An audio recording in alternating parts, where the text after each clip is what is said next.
नीचे मेरा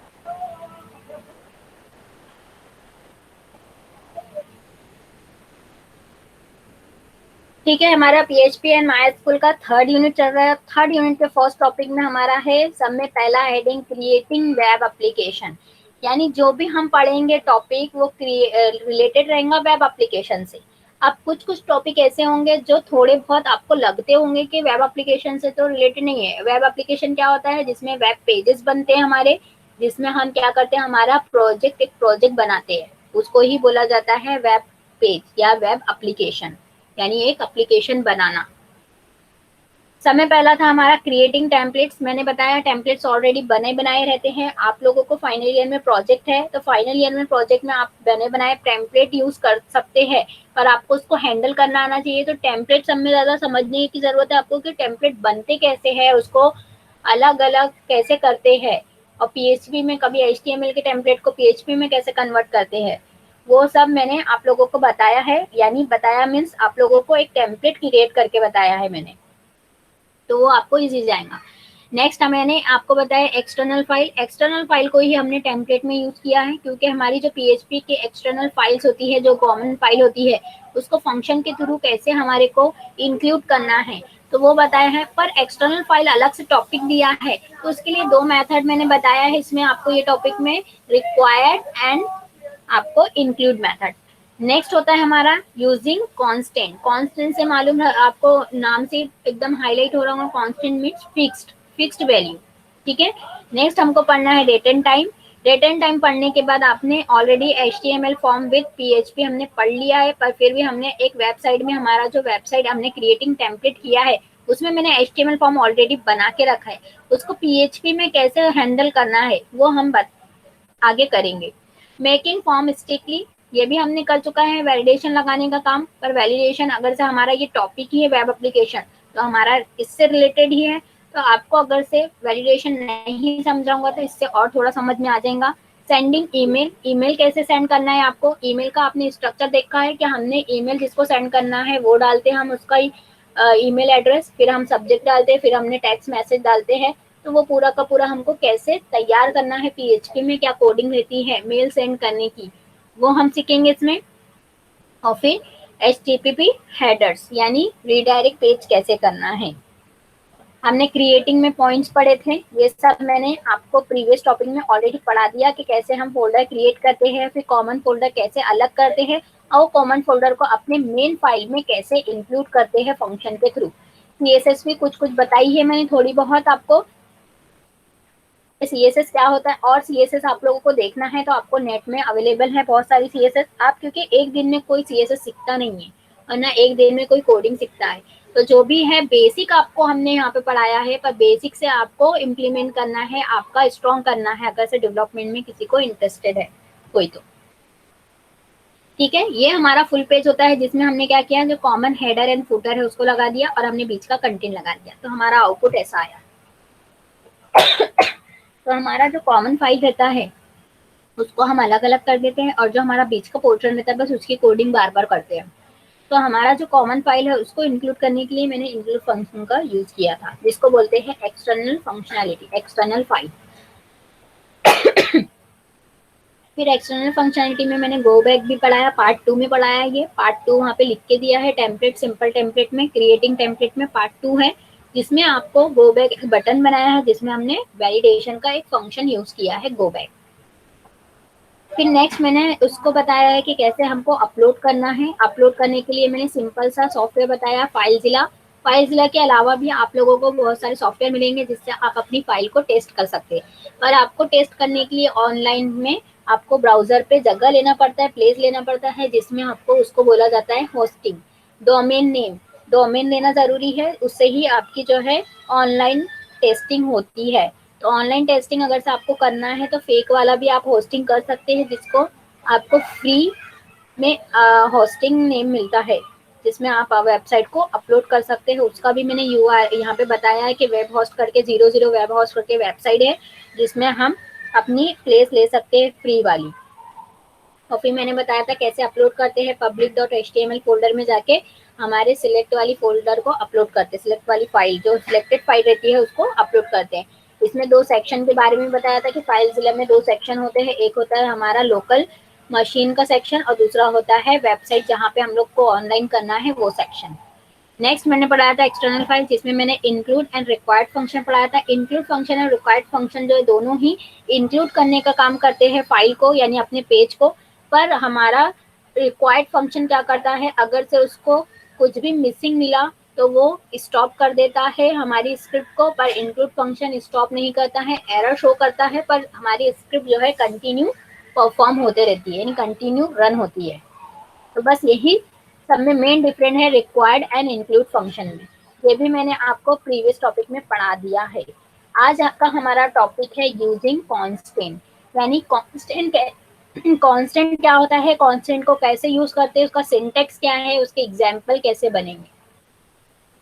A constant is a name or an identifier for a fixed value, यानी जो हमारी फिक्स्ड वैल्यू है, कांस्टेंट मीन्स ये होता है कि फिक्स्ड, तो जो फिक्स्ड वैल्यू है उसको आइडेंटिफाई करना, आइडेंटिफायर और नेम, एक नेम होता है उसको ही बोला गया है कांस्टेंट। ठीक है, a constant is the name, constant जो है एक नेम है और या तो आइडेंटिफायर है जो आइडेंटिफाई करता है हमारी फिक्स्ड वैल्यू को, उसको बोला जाता है constant. Constant are like variables except that one they are defined। जो भी हम constant में वेरिएबल या वैल्यू पास करते हैं तो डिफाइन कीवर्ड से करना है। They can not be undefined और अनचेंज, यानी वो जो है कैन नॉट बी अनडिफाइंड, यानी उसको अनडिफाइंड नहीं कर सकते, जो अनडिफाइंड नहीं हो सकता है और चेंज भी नहीं हो सकता है, कैन नॉट बी चेंज, क्योंकि फिक्स्ड वैल्यू है, फिक्स्ड वेरिएबल है तो वो चेंज नहीं होंगे। किस time, run time. Constant are very useful for storing data that does not change while the script is running। जब हमारी स्क्रिप्ट रनिंग में है, रनिंग मोड में है, तो उस टाइम पे हमारा जो कांस्टेंट वैल्यू है या वेरिएबल है वो स्टोर करता है डाटा को, जो चेंज नहीं होता है रन टाइम के टाइम। अब valid constant name start with the letter और अंडरस्कोर, और जो कांस्टेंट नेम हमको यूज करना है वो या तो लेटर होगा या तो अंडरस्कोर यूज करना है। No dollar sign before the constant name. आपको मालूम है कि हम जब वेरिएबल डिक्लेयर करते हैं पीएचपी में तो डॉलर साइन का यूज करते हैं, पर जब कांस्टेंट वेरिएबल या कांस्टेंट का नाम हमको डाटा एज अ डाटा के लिए डालना है तो हम डॉलर साइन का यूज नहीं करते हैं कांस्टेंट में। ठीक है, सिर्फ कांस्टेंट में सिर्फ नाम रहता है और डिफाइंड फंक्शन रहता है उसका। Constant are the variable whose values are not changed throughout the script, यानी constant एक वेरिएबल ही बोला गया है, पर वेरिएबल कौन सा, जो विदाउट डॉलर साइन के हमको यूज करना है। विद डॉलर साइन भी हमारा पीएचपी में वेरिएबल डिक्लेयर करते हैं, पर जहाँ कांस्टेंट आ जाता है वहाँ पे वेरिएबल जो है विदाउट डॉलर साइन रहता है, जो चेंज नहीं होता है थ्रू आउट द स्क्रिप्ट में। A valid constant variable do not have a dollar sign before its name, यानी हमको जब नाम डिक्लेयर करना है, नेम डिक्लेयर करते हैं तो उसके पहले हमको डॉलर साइन नहीं लगाना है। ये नेम जो रहेगा वो वेरिएबल तो रहेगा पर कांस्टेंट वेरिएबल रहेगा, पर डॉलर साइन से क्या हो जाएगा कि हमारा वो वेरिएबल हो जाएगा जो पीएचपी में हम डिक्लेयर करते हैं, पर हमको जो वेरिएबल नेम लेना है वो हमारे को कांस्टेंट करना है। It start with a letter और एन अंडरस्कोर, हमको हम ले सकते हैं, स्पेसिंग नहीं लेना है हमको, अंडरस्कोर या लेटर या नंबर्स हम ले सकते हैं। Constant have global scope in the whole script. अब ग्लोबल स्कोप मैंने पढ़ाया था, ग्लोबल स्कोप क्या होता है, जो आउट फंक्शन के आउटसाइड भी चलता है उसको बोलता है ग्लोबल। तो ये वही बोल रहा है कि हम स्क्रिप्ट में कहीं भी हम कांस्टेंट वेरिएबल को जो है यूज कर सकते हैं। क्रिएट कांस्टेंट करने के लिए, to create a constant use the define function. आपको जब क्रिएट करते हैं फंक्शन, क्रिएट करते हैं कांस्टेंट तो आपको डिफाइन कीवर्ड लिखना पड़ता है सामने में, उसको बोला गया है उसका फंक्शन, कांस्टेंट का फंक्शन। अब कांस्टेंट में पैरामीटर्स कौन कौन से होते हैं, डिफाइन फंक्शन लिखना है। डिफाइन कीवर्ड जो है हमारा DEF जो है, DEFIN जो है, डी जो हमारा स्मॉल होना चाहिए, यहाँ कैपिटल हो गया मेरा। डिफाइन नेम, आपको पहले नेम डालना है, जो भी आपका कांस्टेंट नेम है यानी वेरिएबल का नाम है वो डालना है। वैल्यू, यानी वैल्यू मीन्स क्या होना चाहिए, आपकी जो वैल्यू यानी आप जो डिस्प्ले करना चाहते हैं वो वैल्यू। केस सेंसिटिव, ये जो कांस्टेंट नेम रहता है वो केस सेंसिटिव रहता है। इनसेंसिटिव, केस इनसेंसिटिव करने के लिए हमको ट्रू एंड फॉल्स का यूज करना पड़ता है। बाय डिफॉल्ट वो फॉल्स रहता है, अगर से हमने केस इनसेंसिटिव करना है तो ट्रू लिखना पड़ेगा। यानी मीन्स हमने अगर से स्मॉल लेटर में ही लिखा है तो स्मॉल लेटर में ही हमको कांस्टेंट नेम को कॉल करना है, और अगर से उसको कैपिटल लेटर में कर दिए तो एरर शो होगा। पर इस केस में हमको थर्ड पैरामीटर दिया है केस इनसेंसिटिव, तो उसके लिए हमको ट्रू वाला कीवर्ड लिखना पड़ेगा। ठीक है, पैरामीटर्स में पहले पैरामीटर है name, specify the name of the constant, यानी कांस्टेंट का नाम आपको पहले देना पड़ेगा। पहला पैरामीटर क्या रहेगा, कांस्टेंट नेम, जो क्या रहेगा, फिक्स रहेगा, जो चेंज नहीं होगा। वैल्यू मीन्स हमको जो वैल्यू डालना है कांस्टेंट में, specify the value of the constant. Case insensitive, specify whether the constant name should be case insensitive, default is false. ठीक है, इनसेंसिटिव मीन्स क्या होता है, केस इनसेंसिटिव यानी डिफॉल्ट वो फॉल्स लेता है, यानी जैसा है वैसे ही आपको करना है। अगर से आपने ट्रू लिख दिया तो आप जो है कैपिटल को स्मॉल भी ले सकते हैं। आगे आपको प्रैक्टिकल से समझ में आ जाएगा कि क्या बोलना चाहती हूँ मैं केस इनसेंसिटिव के बारे में। The false value of third parameter of defined function denotes that the constant name is case sensitive, and true while value indicate that the constant name is case insensitive। ठीक है, जो मैं अभी आप लोग को बता रही हूँ, अगर से हमने थर्ड पैरामीटर पास किया है तो बाय डिफॉल्ट वो फॉल्स ले लेता है, यानी जैसे आपने कैपिटल लेटर में यूज किया है कांस्टेंट नेम को वैसे ही डालना है। पर अगर से वहां पे आप इंडिकेट कर देते हैं ट्रू, तो आप इन यानी जो हमारा केस सेंसिटिव में चेंज हो जाता है वो, यानी आप ले सकते हैं। First we will see all see the case sensitive constant follow code is. ठीक है, पहले केस सेंसिटिव देखते हैं हम क्या है। तो केस सेंसिटिव में देखो मैंने यहाँ पे लिखा पीएचपी का टैग स्टार्ट किया है, डिफाइन फंक्शन लिखा है। डिफाइन फंक्शन लिखना कंपलसरी है कांस्टेंट वेरिएबल को डिक्लेयर करने के लिए। फिर उसके पैरामीटर्स 3 होते हैं, पर हमने यहाँ पे 2 पैरामीटर यूज किए। जैसे कि यहाँ पे लिखा है मैंने मैसेज। अब मैसेज क्या हो गया, हमारा कांस्टेंट का वेरिएबल नेम हो गया। ठीक है, ये वेरिएबल नेम है और ये हमारी वेलकम टू पीएचपी क्या है, वैल्यू है। जब मैं मैसेज को कॉल करूंगी तो हमारा वैल्यू डिस्प्ले होगा as a output welcome to PHP. तो ये क्या है हमारा, हमने थर्ड पैरामीटर पास ही नहीं किया है, तो ये क्या करेगा, केस इनसेंसिटिव यानी केस सेंसिटिव मिलेगा, जैसा है वैसे ही हमको प्रिंट करना है, यानी मैसेज जो कैपिटल लेटर में है वैसे ही हमको लेना है। ठीक है, तो हमारा आउटपुट आया है welcome to PHP. Here the third parameter is not given, हमने थर्ड पैरामीटर नहीं लिया है। By default it take false, तो by default उसने क्या ले लिया है, false ले लिया है। Value that means the constant become case sensitive, यानी false लिया means क्या होगा, case sensitive है, यानी आपको जैसा है as it is वैसा ही लेना है, अगर से थर्ड पैरामीटर आपने पास नहीं किया है तो। In the above code for defining constant we have used define function. Name of the constant is message and value is welcome to PHP। जो डिफाइन फंक्शन में हमने सब में पहला लिया है मैसेज, वो क्या है, हमारा कांस्टेंट का नाम है, यानी कांस्टेंट वेरिएबल है। और जो वैल्यू उसमें पास की है वेलकम टू पीएचपी, ये क्या है, मैसेज। जब हम कॉल करते हैं मैसेज नाम का तो वेलकम टू पीएचपी हमारा आउटपुट डिस्प्ले होता है, जो क्या है, हमारी वैल्यू है, कांस्टेंट की value. The value of constant is printed using echo statement। और जो हमने कांस्टेंट वेरिएबल को प्रिंट किया है तो इको स्टेटमेंट से प्रिंट किया है, यानी उसकी वैल्यू को हमको प्रिंट करना है, तो मैसेज नाम का वेरिएबल के सामने इको लिखा है हमने। If we use the constant name as message, that is show error message।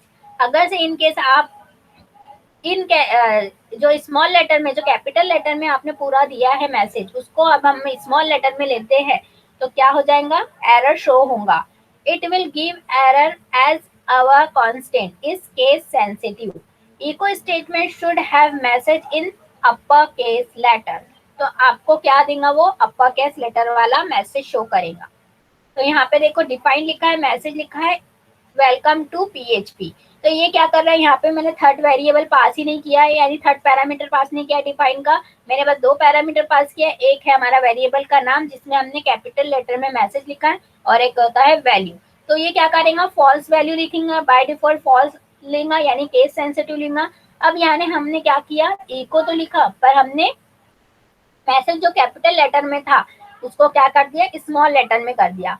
तो हमारा जो ये लास्ट वाला पॉइंट है कि मैसेज शो होगा यानी एरर शो होगा, तो यहाँ पे देखो एरर शो हो गया। यहाँ पे बोल दिया use of undefined constant message, assume message इन फिर लाइन नंबर बता दिया कि आपने जो कांस्टेंट का नाम लिया है वो अनडिफाइंड है, यानी डिफाइंड ही नहीं किए हैं, ऐसा उनने बोला है। अब इस केस को हमको सॉल्व करना है तो क्या करना है, तो हम क्या करेंगे, the example below create a constant with the case insensitive name. तो इस केस में हमको थर्ड पैरामीटर पास करना है, जहां पे हमको फॉल्स लेता है वो बाय डिफॉल्ट यहाँ पे हमको क्या कर देना है, ट्रू। जैसे ही हम ट्रू कर देंगे तो ये क्या कर देंगे, केस इनसेंसिटिव में लेना स्टार्ट कर देगा, यानी मैसेज अगर से कैपिटल लेटर में है तो अगर से स्मॉल में डालोगे तो भी हमारे को आउटपुट जनरेट हो जाएगा वेलकम टू पीएचपी। तो इसने क्या कर दिया, ट्रू कंडीशन दे दिया इसको, यानी ये जो स्टेटमेंट है उसको बोल दिया कि ये ट्रू है। तो करके यहाँ पे क्या गया, मैसेज जो है कैपिटल लेटर में भी ले सकते हैं हम और स्मॉल लेटर में भी ले सकते, कब, जब हम थर्ड पैरामीटर पास करेंगे तब। पर हम अगर से थर्ड पैरामीटर नहीं पास करते हैं तो वो स्ट्रिक्टली चेक करता है कि हमारा जो हमने वेरिएबल कांस्टेंट वेरिएबल बनाया,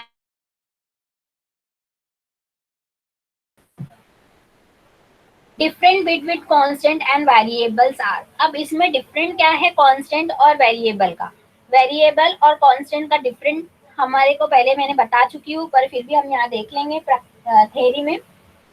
There is no need to write a dollar sign before a constant, whereas in variable one has to write a dollar sign।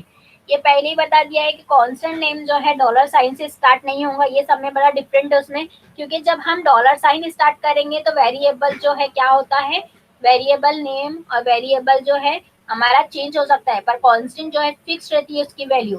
तो हमको उसको फिक्स बनाने के लिए डॉलर साइन नहीं डालना है नाम के साथ, हम कोई नाम ले रहे हैं तो। और जब हम वेरिएबल लेते हैं तो वेरिएबल के साथ हमको क्या लेना पड़ता है, डॉलर साइन।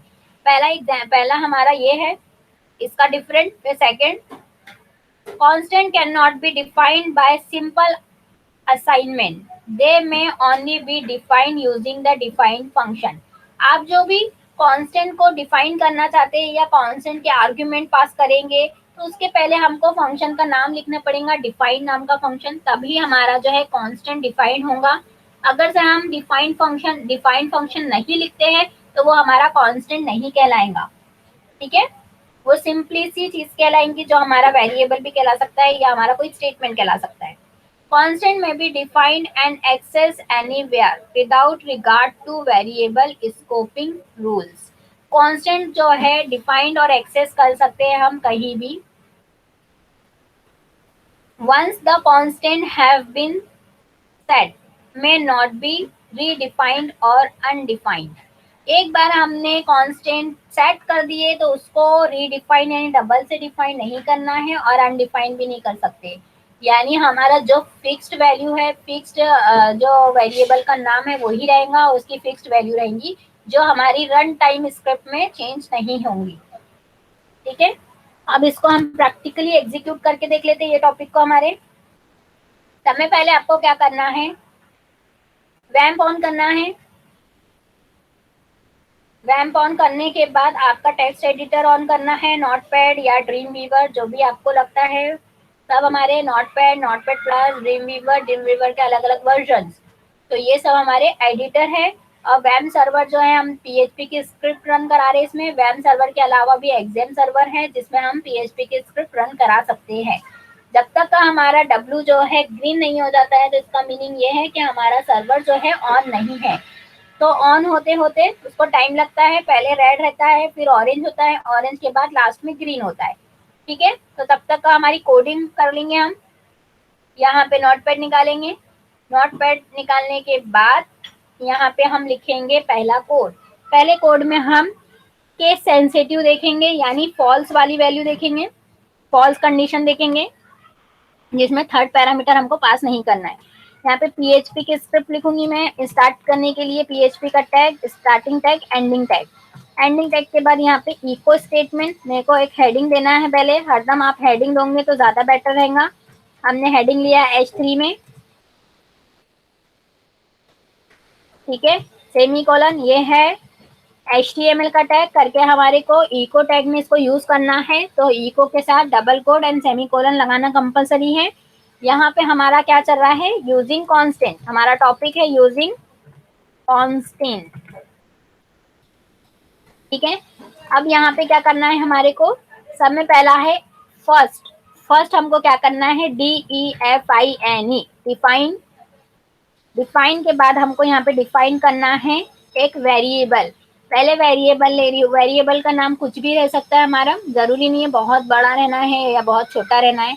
यहाँ पे हम कुछ और भी दे सकते हैं। यहाँ पे मैं दे रही हूँ कैपिटल M, ठीक है, कॉमा, फिर डबल कोड में दे रही हूँ यहाँ पे हेलो, हेलो एवरीवन, ठीक है, सेमी कोलन।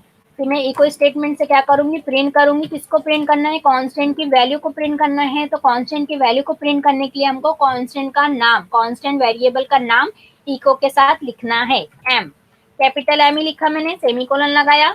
अब ये फाइल को क्या करूंगी, मैं फाइल को फाइल में जाके सेव करूंगी। सेव एज किया, हमारा जहाँ भी वेब सर्वर हमने इंस्टॉल किया है वहां पे जाके ही हमको फाइल को सेव करना है, ठीक है। यहाँ पे हमारी ऑल फाइल करेंगे तो हमारी सब फाइल दिखेंगी।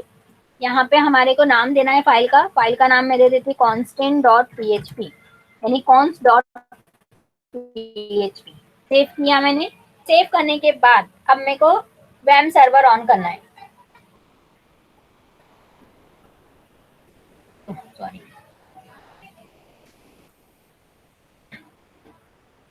यहाँ पे जाना है, आपको लिखना है समय पहले लोकल होस्ट। ये होता है लॉन्ग तरीका, क्यों, क्योंकि आपको याद रखना है कि जब भी हम वेब सर्वर को ऑन करते हैं तो लोकल होस्ट लिखते हैं। एक ये है एक तरीका, और दूसरा तरीका ये है कि आपको यहाँ पे जाना है और जो आपका ग्रीन कलर का आइकन दिखता है उस पर क्लिक करना है, क्लिक करना है सिंपल सा, और यहाँ पे ऊपर में भी लिखा रहता है लोकल होस्ट। जैसे ही हम इस पे क्लिक करेंगे तो लोकल होस्ट ऑन होना स्टार्ट हो जाएगा।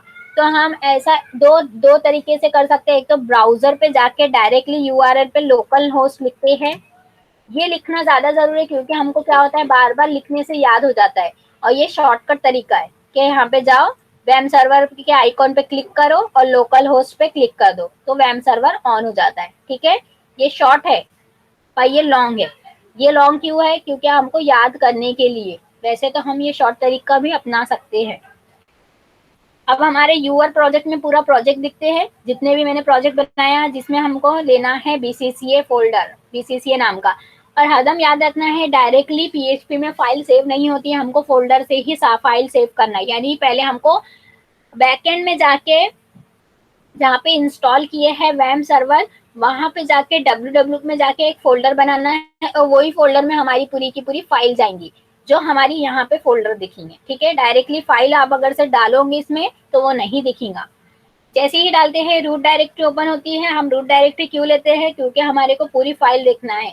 पर जब हम अगर से कोई वेब पेज ऑन करना चाहते हैं या वेबसाइट बनाना चाहते हैं तब हम वो पेज को, मेन पेज को इंडेक्स पेज देते हैं, जिसमें हम यूजर को नहीं चाहते हैं रूट डायरेक्टरी दिखाना, सिर्फ डायरेक्टली हमारा क्या ऑन हो, हमारा पेज ऑन हो।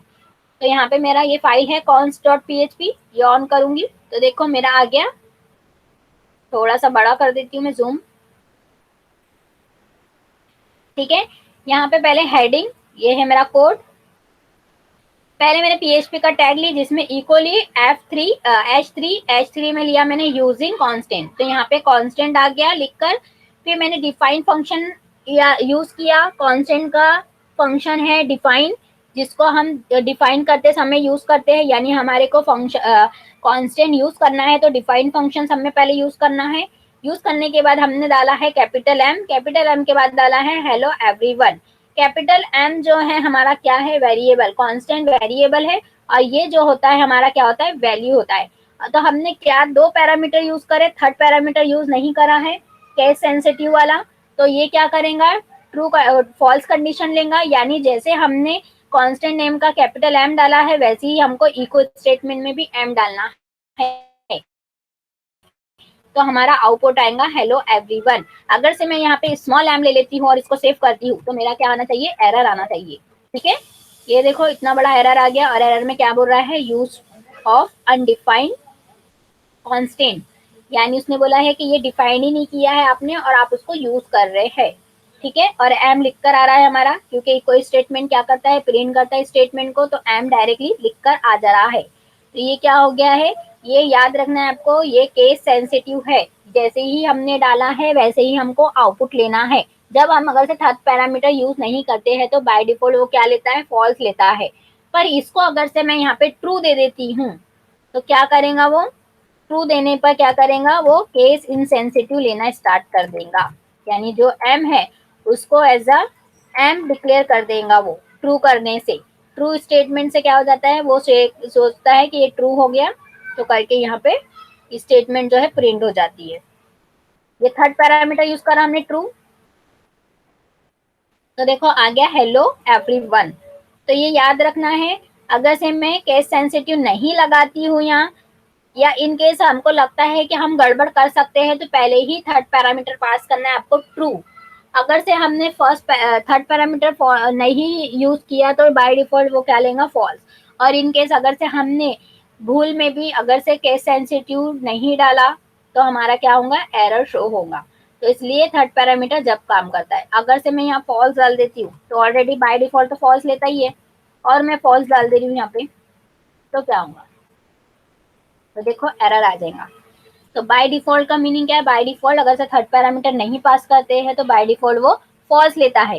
पर थर्ड पैरामीटर कब यूज करना है, जब हम उसको ट्रू बनाना चाहते हैं। तो ट्रू के लिए, यानी ट्रू मीन्स हमको केस सेंसिटिव से इनसेंसिटिव करना है, तो हम थर्ड पैरामीटर यूज करते हैं। तो ये क्या हो गया, इनसेंसिटिव हो गया, यानी वो इतना स्ट्रिक्टली चेक नहीं करेगा आपके वेरिएबल, कांस्टेंट वेरिएबल को, बस देखेगा एम है तो डायरेक्टली वो प्रिंट कर देगा। अगर से एम की जगह मैं कुछ और लेती हूँ तो देखते हैं क्या होता है, एक्स ले लेती हूँ और सेव करती हूँ, तो देखो एरर आ गया।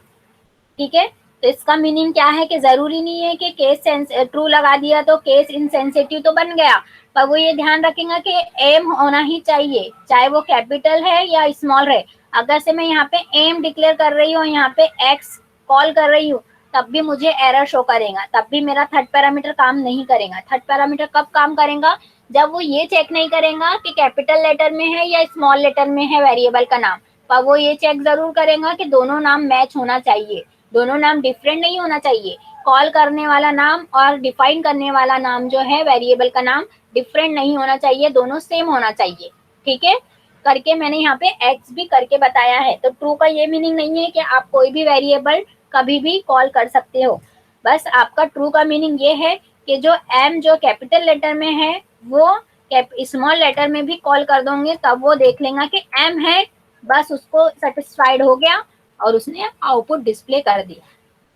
ठीक है, तो ये होता है हमारा कांस्टेंट।